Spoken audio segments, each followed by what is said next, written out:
Trading रु मासकु लक्षे टंका income करिया पई केते कैपिटल दरकार। तो आपण प्रथमे देखिबे जे आपनको केते वर्ष हेलानी ट्रेडिंग रे एक्सपीरियंस अछि। तर जना पारे 10 लाख टंका अछि आ से भाबिबो जे मासकु लक्षे टंका इनकम हो ता माने प्रत्येक मासरे ताको 10% रिटर्न जनरेट करिया पड़िबो। 10% माने ताको बहुत अधिक रिस्क नबाकू पड़िबो।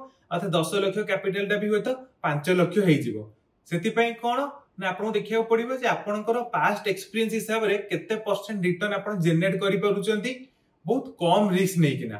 सेति पई जेति आपनकर 25-30 लाख टका पाखापाखि कैपिटल रहउजी ता माने आपन लक्षे टंका बहुत इजीली बाहर कर परिबे। किंतु आपन कम कैपिटल ले जबरदस्ती ट्रेड करिया को जाईकी बहुत लॉस हेइ जिवो। सेति पई आपन सब बेले 3 रु 4-5% भितरे टार्गेट रखी की ही प्लान करंतु। धर आपनको मासको 50,000 टका दरकार ता माने आपन भाबिबे नाही 15 लाख टका पाखापाखि कैपिटल हेले गोटे 50,000 टका बाहरिबो जोटी 15 लाख कैपिटल टा भी रिस्क बेसी रहिबोनी, जीरो हेइ जिवोनी, कैपिटल टा प्रोटेक्ट हेइ की रहिबो। तो सब बेले एही हिसाब रे कैलकुलेट करंतु। एही हिसाब रे कैलकुलेट करले कोन हबो आपण आस्ते आस्ते ट्रेडिंग टाको गोटे बिजनेस हिसाब रे ट्रेड करी की ग्रो करि परिबे।